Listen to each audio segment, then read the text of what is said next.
राज ठाकरेंनी परत भोंगा वाजवला. खरं तर निवडणुकीच्या काळामध्ये भोंग्याचा मुद्दा येणार हे काय वेगळी गोष्ट नाही. ज्या ज्या लोकांना भोंग्याचा त्रास होतो त्या ठिकाणी भोंगे बंदच केले पाहिजेत, त्याचं समर्थन कोण करणार नाही. पण भोंगा कुणाकुणाच्या धार्मिक स्थळावर वाचतो, भोंग्यामुळे कुणाकुणाला त्रास होतो, कधी विचारलंय? राज ठाकरे साहेबांनी ज्यावेळेस भोंगा काढायचा आहे, हे आंदोलन ज्यावेळेस करणार आहेत, भोंगा उतरवायला मग ती मंदिर असू द्या किंवा मस्जिद असू द्या किंवा अजून कुठलं गुरुद्वारा असू द्या, त्याच्यावर आम्ही ठाकरेंना वर पाठवणार का?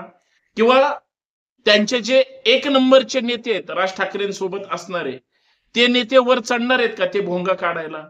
नाही साहेब, आपलीच पोर आहेत सगळ्या पक्षांमध्ये, ठाकरे साहेबांच्या पण पक्षामध्ये आपलेच पोरं आंदोलन करणार, हनुमान चालिसा लावणार, गोंधळ घालणार आणि गुन्हे दाखल झाल्यावर केसेसच्या मागे पळणार. गरज काय धार्मिक वाद निर्माण करायची? बस सगळ्यात महत्वाचं, त्यांच्या जे काही दिवसभरात आजान होतात त्याचा त्रास त्यांच्या सुद्धा लोकांना होत असेल, त्यांची सुद्धा लोक का बोलत नाहीत? बोलली पाहिजेत ती सुद्धा लोक. पण निवडणुकीची वारे मग ते मतलबी असतील, स्वार्थी असतील, सध्या वाहत आहेत आणि मग काही जणांच्या हितासाठी, काही जणांच्या विरोधासाठी परत भोंगे वाजले.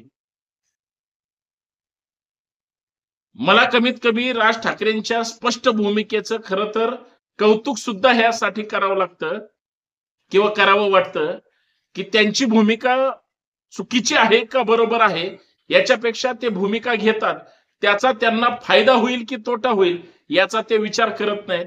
पण आमचे सो कॉल्ड जे काही स्वतःला पुरोगामी म्हणून घेणारे नेते दल बदलला की भूमिका बदलतात, कधी इकडून ह्या पक्षात, कधी तिकडून त्या पक्षात. हे जे आयराम गैराम जे आहेत, ईडी मागे लागली की ह्या पक्षासोबत जातात, पैसे मिळत असले की त्या पक्षासोबत जातात. भ्रष्टाचार करताना ह्यांना काहीच वाटत नाही. हे मग वरच्या जातीचे आहेत की खालच्या जातीचे आहेत, इकडच्या जातीचे आहेत का तिकडच्या जातीचे आहेत, काही नाही. तिथं ह्यांच्या भूमिका स्पष्ट नसतात. प्रॉब्लेम तिथंच आहे. महाराष्ट्रातल्या मूळ प्रश्नावर कुठल्याही राज्यकर्त्याला बोलायचं नाही, कारण महाराष्ट्राचे प्रश्न वेगळे आहेत. महाराष्ट्राच्या विकासाबद्दल कुणालाही वेळ नाही, कोणत्याही राजकीय पक्षाला, सत्ताधाऱ्यांना नाही ना विरोधकांना नाही.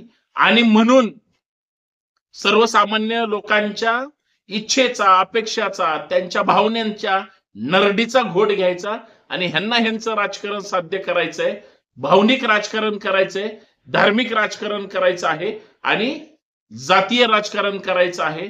म्हणून वेगवेगळे मुद्दे बाहेर काढले जातात.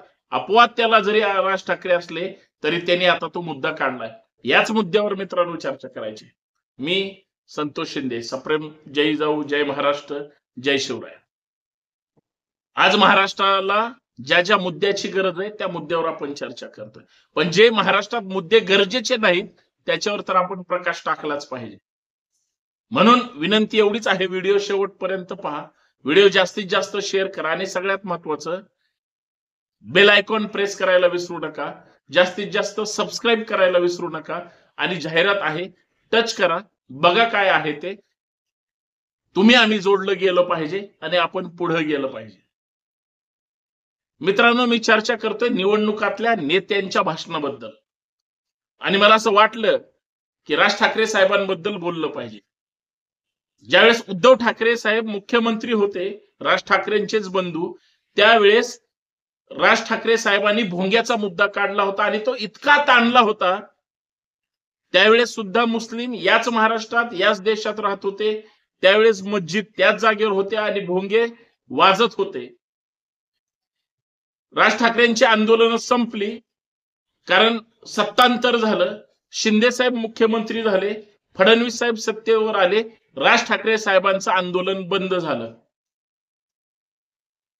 शिंदे साहेब मुख्यमंत्री असताना मुस्लिम महाराष्ट्रातच राहतात, देशातच राहतात, मस्जिद सुद्धा तिथंच आहेत, भोंगे सुद्धा सुरू आहेत, राज ठाकरे साहेबांनी शिंदे साहेब मुख्यमंत्री बसल्यापासून आज 8 नोव्हेंबर 2024 पर्यंत भोंग्यावर अजिबात चर्चा केली नाही का? राज ठाकरे त्यांचे रक्ताचे नातेले बंधू असताना सुद्धा त्यांच्या विरोधात महाराष्ट्रात आंदोलनं झाली, चर्चा झाली, पण शिंदे साहेबांनी त्यांच्याच भावाचा पक्ष फोडला तरी त्यांना शिंदे साहेब जवळचे वाटले. त्यांचं ते राजकारण आहे, त्याच्याशी मला काहीच नाही, बोलायचं नाही. पण माझा मुद्दा याच्या पुढे आहे की जर शिंदे साहेबांसोबत राज ठाकरेंचे संबंध चांगले आहेत म्हणून हिंदूंचं आंदोलन होतं ना, लोकांना त्रास होत होता ना, मग त्या आंदोलनामध्ये किंवा त्यांच्या भूमिकेमध्ये सध्याच्या विद्यमान सरकारच्या विरोधात का राज ठाकरेंनी आंदोलन केले नाही? लोकांच्या मनात प्रश्न आहे. आणि सगळ्यात महत्वाचा विषय आहे, त्यांची जी कार्यकर्ते मंडळी आहे, आपलेच जवळचे मित्र, नातेवाईक, भाऊ बहीण किंवा आपलीच माणसं आहेत जी त्यांच्या सोबत काम करतात, त्यांच्या हे का लक्षात येत नाही मला माहित नाही.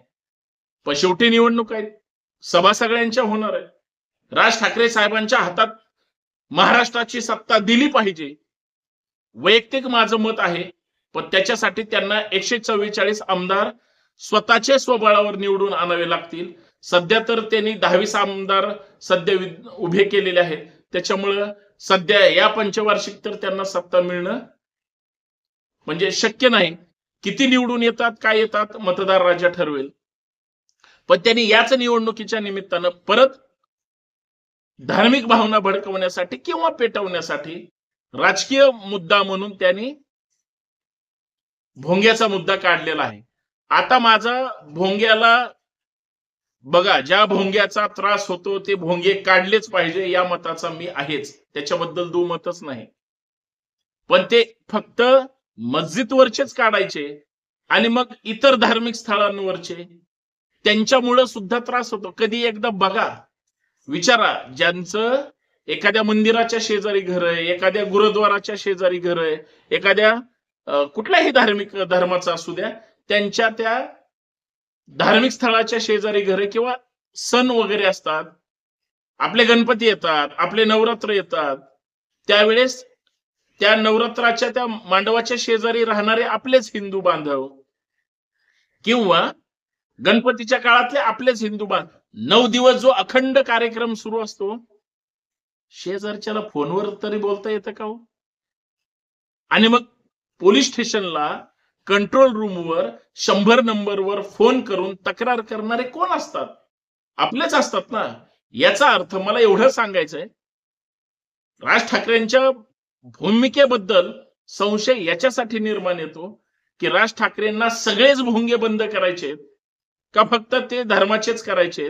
आणि मग जर ते मुस्लिम द्वेषातून असतील तर मग आता खरं तर काही नेत्यांनी आता वाक्य सुरू केलंय, बटेंगे तो कटेंगे. मग आम्ही नेहमी काय सांगतो, सगळ्या जाती धर्माची लोक एकत्र राहिली पाहिजे, गुण्या गोविंदाने राहिली पाहिजेत. आम्ही आपण भारतीय म्हणून राहिलं पाहिजे. आमच्या वाक्यात आणि तुमच्या वाक्यात बदल काय? पण तुमचं धर्माला धरून वाक्य मताशी निगडीत आणि आमचं माणसाला धरून वाक्य प्रेमाशी निगडीत. आम्ही म्हणतोय सगळे गुण्या गोविंदाने राहतातच, पिढ्यानं पिढ्या राहत आले. तुम्ही काय वेगळं सांगताय? तुम्हाला मताची भीती वाटते, मत पडतील की नाही म्हणून टॅगलाईन काहीतरी वापरता. तसंच राज ठाकरे साहेबांचं झालेलं असावं. मोठे नेते आहेत महाराष्ट्राची, एक दिवस त्यांच्या हातात सत्ता द्यायची किंवा मिळेल बहुमताने. त्यांनी स्वतः सांगितलंय आमच्या सहकार्याने सरकार स्थापन होईल. म्हणजे कदाचित आमदार जर त्यांचा कदाचित निवडून आला किंवा जे काही येतील मंत्रिपद मिळतील किंवा युतीच्या सरकारला पाठिंबा देतील. पण महाविकास आघाडीचं सरकार आलं तर मात्र त्यांचा पाठिंबा काय नसेल किंवा काय होईल ठाकरेंनाच माहिती. पण आता धार्मिक मुद्दा निर्माण करून गावगाड्यामध्ये, तालुक्यात, शहरात सगळीकडे अशांततेचं वातावरण तुमच्या राजकारणासाठी होणार असेल तर स्पष्ट करा.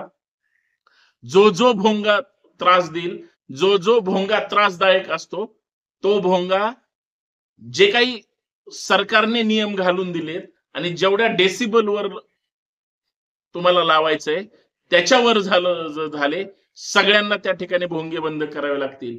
तुम्हाला एकाचं का करायचंय तर तुम्हाला दुसऱ्याचं मत पाहिजे म्हणून असं करून चालणार नाही. आहे ते निवडून येणारे सुद्धा येतील की नाही शेवटी मतदार ठरवणार आहे. पण लोकांनी मात्र जागरूक झालं पाहिजे. माझा साधा सरळ एका वाक्यातला शब्द आहे, भोंगे उतरवायला नेत्यांनो तुमच्या पोराला वर चढवा, भोंगे खाली घ्या. तुम्ही तसं करणार नाही. तुम्ही तुमची मुलं स्टडीत ठेवणार, अभ्यासात ठेवणार, तुमच्या मुलांना तुम्ही परदेशात पाठवणार, उच्च शिक्षण घ्यायला लावणार किंवा डायरेक्ट आमदार करणार. आमची मुलं तुमच्यासाठी घोषणा देऊन, सतरंजा टाकून, तुमचा प्रचार करून, घोषणा देऊन कस्टडीत जाणार, गुन्हे दाखल करून घेणार. करिअर तुमच्या पोरांचे होणार आणि नुकसान आमच्या पोरांचे होणार. त्या आमच्या पोरांना हात जोडून विनंती, विचार करा, स्वतःचं करिअर करा आणि मगच बाकीच्या गोष्टी करा. आदेश देतात म्हणून आदेश पाळण्यापेक्षा चिकित्सा करा. चांगलं कोणतंय, वाईट कोणतंय, आपलं कोणतंय, परक कोणतंय आणि महाराष्ट्राच्या देशाच्या हिताचं कोणतंय आणि कुणाच्याच महत्वाचं नाही, नेत्याच्या हिताचं कोणतंय, बरोबर सगळं लक्षात येईल. धन्यवाद. जय जिजाऊ, जय शिवराय. सगळ्या नेत्यांना निवडणुकीच्या शुभेच्छा.